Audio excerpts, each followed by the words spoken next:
ফের বেআইনি টাকা উদ্ধার, মেশিন দিয়ে টাকা গোনা চলছে।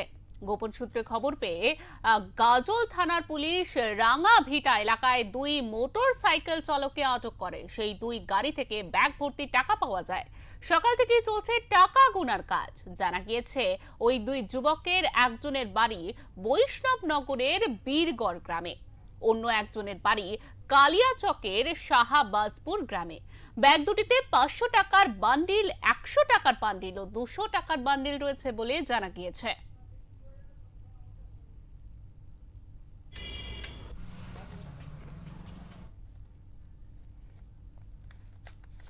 আমাদের সঙ্গে ইতিমধ্যে টেলিফোন লাইনে রয়েছেন আমাদের প্রতিনিধি প্রশান্ত দাস। প্রশান্ত, যা খবর পাওয়া যাচ্ছে মালদার গজল থেকে, সেখানে ব্যাগ ভর্তি টাকা উদ্ধার হয়েছে এবং এখন সকাল থেকেই সেই টাকা গোনার জন্য মেশিন আনা হয়েছে এবং মেশিনের সাহায্যে সেই টাকা গোনা হচ্ছে।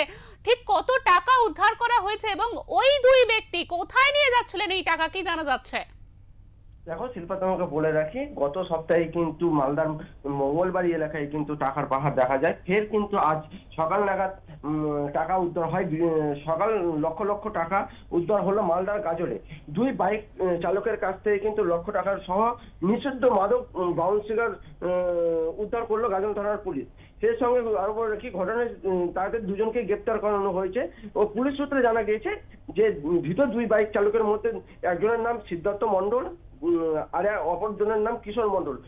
এরা কিন্তু গাজল থেকে কিন্তু তারা কালিয়াচকের দিকে যাচ্ছিলেন এবং সেই সময় কিন্তু গাজল থানার পুলিশ তাদেরকে লক্ষ্য করে বাইক চালানো শুরু করে। সেই সময় কিন্তু তাদের কাছ থেকে কিন্তু বিশাল পরিমাণে কিন্তু টাকা উদ্ধার হয়। শিল্পা, একদমই, অনেক ধন্যবাদ প্রশান্ত।